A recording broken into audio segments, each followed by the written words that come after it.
محرم کا مہینہ آتا ہے تو امام حسین علی جدہ و علیہ السلام کی یاد تازہ ہو جاتی ہے۔ میدان کربلا کے تعلق سے آپ سنتے رہتے ہیں، اکثر سننے کو ملتا ہے کہ میدان کربلا میں امام حسین پہنچے، تو اسی کے تعلق سے میں بات کروں گا۔ 10 محرم کا جب سورج میدان کربلا میں نمودار ہوتا ہے، کربلا کے میدان میں 10 محرم کو اگر کہہ لیا جائے تو قیامت صغریٰ کا ماحول تھا، قیامت کا ماحول تھا۔ ایسے ظلم و جفا کے پہاڑ توڑے جا رہے تھے حسین کے اوپر۔ 10 محرم کی صبح نمودار ہوئی، امام حسین نے اور ان کے تمام اہل بیت جانثاروں نے نماز صبح ادا کی، اور نماز صبح ادا کرنے کے بعد میں تسبیحات قرآن کی تلاوت پڑھی گئیں۔ ادھر حسین اور حسین کے جانثاروں نے اپنی پیشانیوں کو سجدوں میں جھکایا، اور پیشانیوں نے سجدوں کے مزے لیے، اور زبان نے قرآن اور تسبیح کی آیتوں کو پڑھ کر زبان نے لطف اٹھایا۔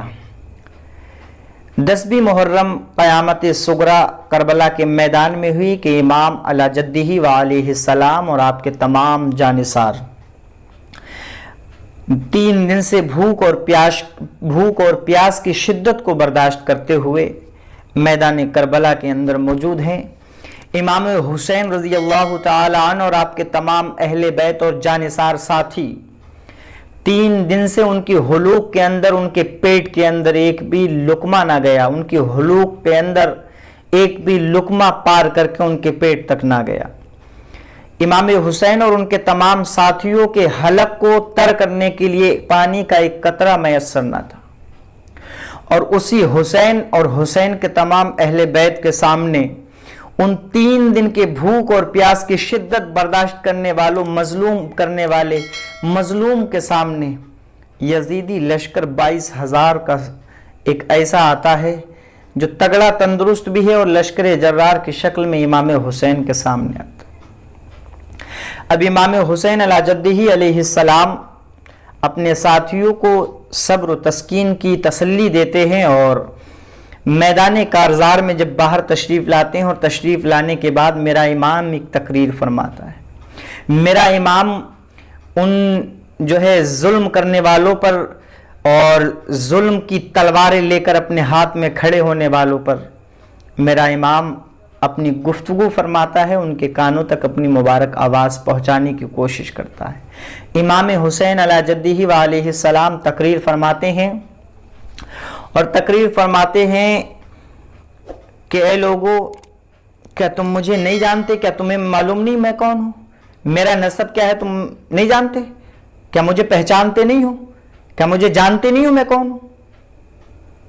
امام حسین فرماتے ہیں کہ اپنے گریبانوں کے اندر ہاتھ ڈال کر جھانک کر دیکھو، کیا میرا خون تم لوگوں کے لیے جائز ہے؟ آج جو تم میری جان کے، میرے خون کے پیاسے بن چکے ہو، کیا تمہارے لیے یہ جائز ہے؟ کیا تم بھول چکے ہو میں کون ہوں؟ کیا تمہیں یاد نہیں میں نبی کا نواسہ حسین ہوں؟ کیا تمہیں معلوم نہیں میں علی کا بیٹا فاطمہ کے دل کا چین ہوں؟ کیا تم بھول چکے ہو؟ تمہارے لیے میرا خون جائز ہو گیا؟ نبی پاک صلی اللہ تعالی علیہ وسلم کا وہ نواسہ کہتا ہے کہ اے لوگوں، کیا تمہیں معلوم نہیں کہ میرے نانا نے میرے اور میرے بھائی کے لیے کیا فرمایا؟ کہ یہ دونوں جنتی جوانوں کے سردار ہیں۔ کیا اس حدیث کو بھول گئے؟ کیا یہ جانتے نہیں آپ کیا حسین پاک فرما رہے ہیں؟ میرے حسین کی تقریر کے اندر مداخلت کرتے ہوئے شمر بدبخت نے کچھ بدتمیزی کی، تو حبیب نام کا ایک شخص اس سے کہتا ہے کہ تیرے دل کے اوپر خدا نے مہر لگا دی، کیا تو بھول گیا ہی نبی کا نواسہ حسین؟ کیا تجھے یاد نہیں ہے؟ امام حسین رضی اللہ تعالی عنہ میدان کربلا میں بھوک اور پیاس کی شدت کو برداشت کرنے کے بعد میں ان ظلم اور جفا کی تلواریں جو لیے کھڑے ہیں ان کو سمجھانے کی کوشش کر رہے ہیں۔ فرماتے ہیں کہ تم نے خطوط لکھے، تمہارے خطوط کے ذریعے میں اس میدان کے اندر آیا ہوں۔ تو خطوط لکھنے والے خطوط لکھنے کا انکار کر دیتے ہیں کہ ہم نے کوئی خط نہیں بھیجا، کوئی خط نہیں لکھا۔ امام حسین نے لا کے تھیلا لوٹ دیا، یہ دیکھو یہ کتنے خطوط ہیں۔ تو منکرین انکار کرتے ہیں امام حسین، ایک ایک کا نام لیتے ہیں، فلاں ابن فلاں کہاں ہے، فلاں ابن فلاں کہاں ہے، فلاں شخص کہاں ہے جس نے مجھے خط لکھے ہیں۔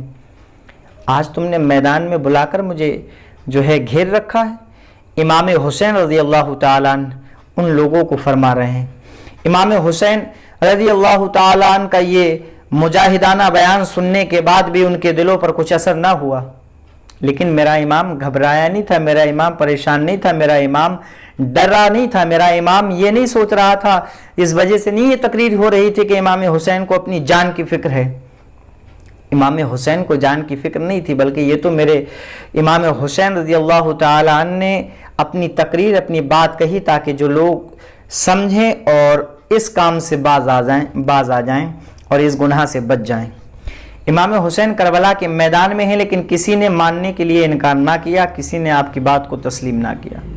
اب امام حسین نے اپنی اونٹنی کو حکم دے دیا، اونٹنی بیٹھتی، امام حسین اترتے ہیں، اترنے کے بعد میں ایک جانثار کو حکم دیتے ہیں کہ جاؤ اس اونٹنی کو باندھو۔ امام حسین میدان کارزار میں اتر گئے، امام حسین کی تقریر کا کسی پر کوئی اثر نہ ہوا، اور امام حسین کو اپنی جان کی فکر نہیں تھی کہ اپنی جان بچ جائے گی۔ امام حسین یہ نہیں چاہتے تھے کہ اپنی جان بچ جائے، بلکہ امام حسین تو ان گناہگاروں کو جو ہے گناہوں سے بچانے کی کوشش کر رہے تھے۔ جس طریقے سے میرے سرکار صلی اللہ علیہ وسلم نے جب نبوت کا اعلان کیا، اعلان کرنے کے بعد لوگوں نے نبوت کا انکار کیا، تو میرے آقا نے ارشاد فرمایا، اے لوگوں کیا تم نہیں جانتے؟ کیا تم نے کبھی مجھے جھوٹ بولتے سنا ہے؟ یا کبھی کوئی کہہ سکتا ہے کہ میں نے کسی کی امانت میں خیانت کی ہو؟ کیا تم مجھے نہیں جانتے؟ میرا رہنا سہنا نہیں جانتے؟ میرا بولنا چالنا، کیا میں نے کسی کی غیبت کی ہے؟ میں نے کسی کا دل دکھایا؟ میں نے کسی کو تکلیف دی ہے؟ اسی سنت مصطفیٰ کو امام حسین میدان کارزار میں اپنا کر اور جو ہے ان یزیدیوں کو سنا رہے ہیں۔ لیکن امام حسین صبر کے دامن سے وابستہ رہے اور امام حسین نے صاف انکار کر دیا۔ امام حسین نے جب یہ تقریر کی تو یزیدیوں میں سے کسی نے کہا کہ آپ جو ہے ابن زیاد کے آگے سر کو جھکا دیں، یزید کے بیعت کو منظور کر لیں۔ تو امام حسین نے اونٹنی کو حکم دے دیا، اتر گئے، بولے میں بیعت نہیں کروں گا، اور جو ہے میں اپنی گردن کو بچانے کے لیے، اپنی جان کو بچانے کے لیے اور اپنی زندگی کو بچانے کے لیے جو میں ہے ایسی بیعت پر آمادہ نہیں ہو سکتا، میں کسی کے ہاتھ پر بیعت نہیں کر سکتا۔ امام کا یہ صبر دیکھ کر آج ان لوگوں کو بھی سوچنا چاہیے کہ جو امام میدان کربلا میں دین اسلام کے لیے، مصطفیٰ دان رحمت صلی اللہ علیہ وسلم کے دین کے لیے اپنی جان قربان کر گیا، لیکن آج حسین کے نام پہ نہ جانے ہم کیا کیا کرتے ہوئے آ رہے ہیں۔ حسین کو ہم کیا منہ دکھائیں گے؟ اللہ تعالیٰ کی بارگاہ میں دعا کریں، مولا تعالیٰ ہمیں اور آپ کو ان تمام گناہوں سے محفوظ فرمائے اور حسین پاک کے راستے پر چلنے کی توفیق عطا فرمائے انشاءاللہ۔